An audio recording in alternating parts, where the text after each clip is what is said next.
Are you muting? Yeah. Hi, everyone. It's good to see you. It's so much beauty. We're talking today about love and beauty, and I think this is probably, how one say, for me, one of the most important parts of how one say understanding the principle, and it's such a beautiful part of the principle. And I just want to share a little bit of it today, but it's a very big topic because it deals with many aspects of life itself. But I just want to share some thoughts, some introductory thoughts on it today. Let's see. Okay, here we go. Okay, so there's this topic, love and beauty. Yeah. Oh gosh, where am I? Here we go.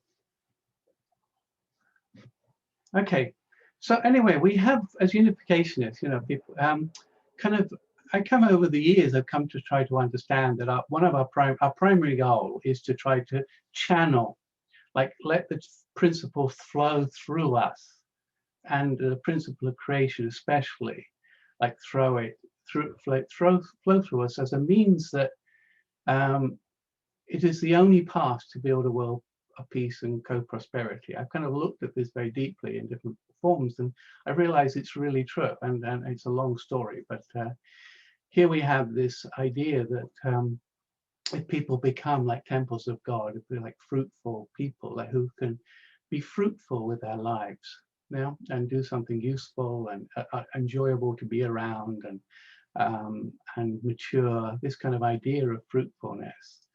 And that if we can build good families where there's love, and the idea that future development will happen through a lot of it through our children being a bit better than we are, a bit more loving, a bit more intelligent, a bit more fruitful than we are, then future development will absolutely come about. And then lastly, learning to feed our families and take care of the creation, and if we can all do these things to a reasonable standard, then we have a beautiful world, a good world with good people and good families and people doing an ethical job, and an ethical work, So, how do I get to the next one? Gosh, how do I go down? Oh, there we go.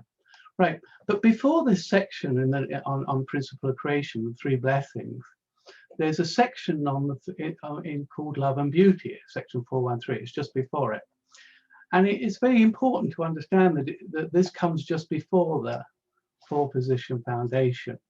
And basically, it says, I'll give you a short version: when two entities form a common base and establish a four-position foundation, they will engage in give and take action.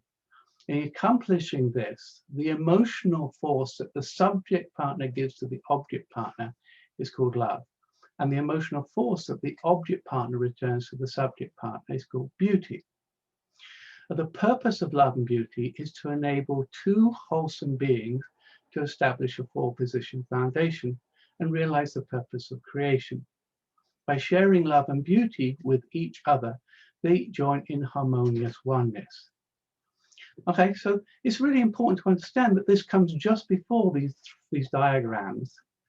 These three diagrams, because basically these three diagrams are four-position foundations, and in other words, these four-position foundations, the three blessings, can only be achieved, each of them, through the love and beauty dynamic.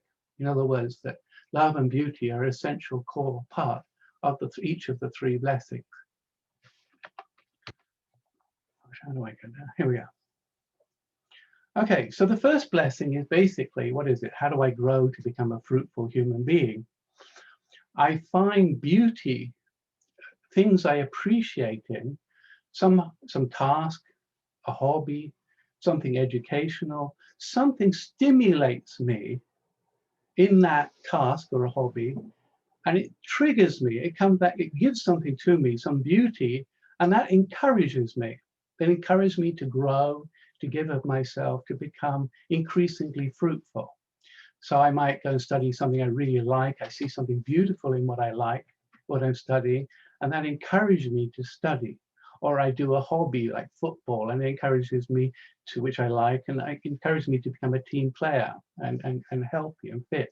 In other words, the idea of finding beauty in something is really important, to stimulate human growth and development, which allows us to become fruitful. Yeah. And the second blessing is exactly the same, in the sense that in my wife, I find beauty. And if I can find things to appreciate in my wife, or in my marriage, or in the idea of building a family and a home, then that stimulates me to want to give to her. And that stimulates me to want to grow and develop and to find joy. So it's really important that I find something nice in her or in family life, so that I say, yeah, I like this and I'm going to give of myself. And the third blessing is very much similar. Yeah. So basically, I find things to appreciate, and I find beauty in my work, in the teams I form at work, or in my professional development. I enjoy that. Or I find something beautiful in the service or product I offer. And then through that finding of beauty, it triggers me, it stimulates me to want to grow and enjoy the work I do and develop myself. And love and beauty is also the foundation of the free market system, which has, helped millions of people out of poverty. People like products, they're stimulated by the beauty in the products, and they buy them, and that forms the free market system.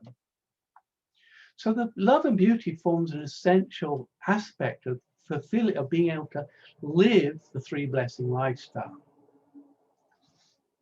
So why is it so central to human beings? Why is this understanding beauty, how to sense beauty in things, why is it central to creating a meaningful life? Why? Because it's so central, because if there is a creator, the only motivation that could inspire the creation of the cosmos is if that creator entered into the love and beauty dynamic. There's no other reason for the creator to go, I want to build this incredible cosmos. The only reason would be to give, so that he or she can sense the beauty in the creation, and especially through the children. And being proud of his children, the way they love and the way they build a family and they conduct themselves. And God can find great joy and happiness in that. He finds beauty in human actions, and he can find sadness. So it's the only motivation to do anything. You don't do anything if you don't want to find beauty. Yeah. Okay. So, oh gosh, keep going back and forward here. Why don't I go down? Come on. Oh. Space bar. Oh. Okay. Yeah. Pain. Oh. Okay. So it's really important then we kind of understand what is beauty. But we don't know what. Oh, where did it go? If we can't find beauty, then it's hard to find energy for life to grow. It's hard to find energy for our marriage, and it's hard to find energy for our career. We don't find the beauty in these things. If we just sit there and go, what's the point of it all? And then what is appreciation? Because if I don't know how to appreciate, then I can't find beauty. I can't sense beauty, because beauty may be there, but if I'm not looking for it and trying to say, how does this stimulate me? Then I can't grow either. So it's really fundamental for human beings to get some kind of control over their ability to see beauty and to also appreciate the things in their life. Yeah. So if we look at it, it's a lot, it's an analysis, but it's basically through analysis, the principle infers there are 5 fundamental types of God-centered beauty. And the first is like just beauty itself. And like we can have, for example, beautiful picture, or dance, or a beautiful car, or these kind of beauty. And it's typical combination of creativity with some kind of God-centered laws centered on harmony. So a painting, a beautiful painting has often got some kind of laws, dance, some kind of law inside it, which we can recognize from our original mind to say that's a beautiful, dance. We search after truth. We think truth is beautiful. When we find truth, when we understand something, it can stimulate us. And when we understand the nature of reality, it can stimulate us and give us great joy. And goodness, there are kind of two fundamental types of goodness that stimulate our brains, make us cry. And one is through nurturing, through seeing nurturing happening and people raising up others and giving of themselves to other people, and also people being protective. So those are three fundamental types. And another kind of beauty comes in meaning, finding meaning in the task we're doing, and we find that beautiful, that we find meaning. And lastly, joy is another kind of beauty. And joy is found through appreciating the truth and beauty and goodness. And in my experience over the course of my life, it's the happiest place to be, in a sense of appreciation and a sense of, gratitude. Just saying, wow, I live an amazing time in history. I have food, I have warmth, I have a person to love. I have something interesting to do with my life. I have children I love. And just appreciating all those things is like the happiest. I want to spend as much time as possible in that zone. Yeah. So, oh gosh, where am I? Gone through it. Okay, so what does this mean? How do we kind of just summarize this? It's really important we get some kind of handle on appreciation and gratitude. We got to control it. If we manage it, we can manage it. We will have a happier life and a more stimulating life. So we can take time to notice the beauty in things, or the goodness of our lives, or the excitement of the beauty in other people, the goodness they bring. It may be completely different than us, but they have something beautiful to give. You can train yourself to see much more the good than the bad. If you kind of you've got someone you don't particularly like, or you can try and find goodness in them. What is good about them? Maybe their mother, father loved them. Maybe the other people like them. Maybe they do something good. And you can kind of if you can get 4 goodnesses for everything you don't like, you can easily overcome that feeling of distance. You can just take 3 minutes each morning to appreciate the things you have in your life, and that kind of over time sinks into your soul and gives you an attitude towards life which realizes you're very lucky to live at this time of history when you can do almost any job you want.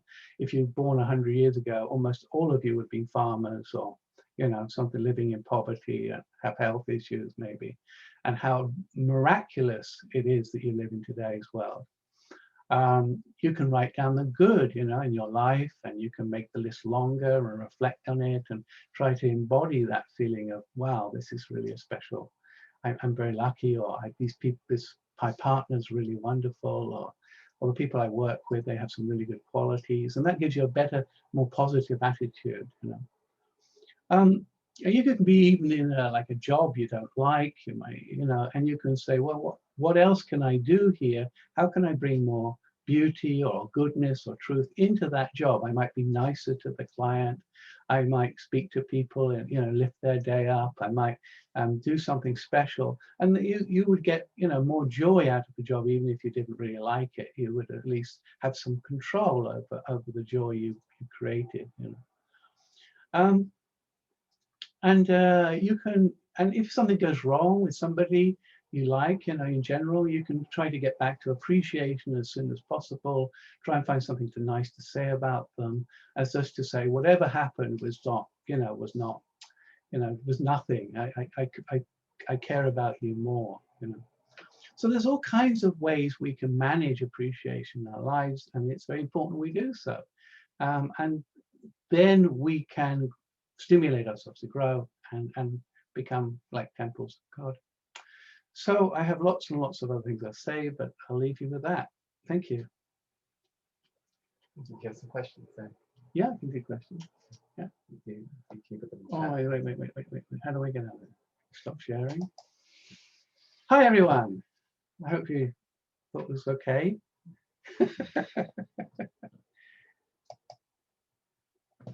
Yeah, so we're gonna have some breakout rooms. Does anyone have any questions about the talk before we go? He's gonna put the questions in the chat. Okay, one second, Alex. I just got to get the questions for the. Okay. Okay, 1 second. Okay, where am I? There's the. Okay. Here we go. Okay. Good. What do you think? Questions. Okay. Any questions? Put it in the chat. Oh, okay. So I'll put some questions in the chat, so you can have discussion, and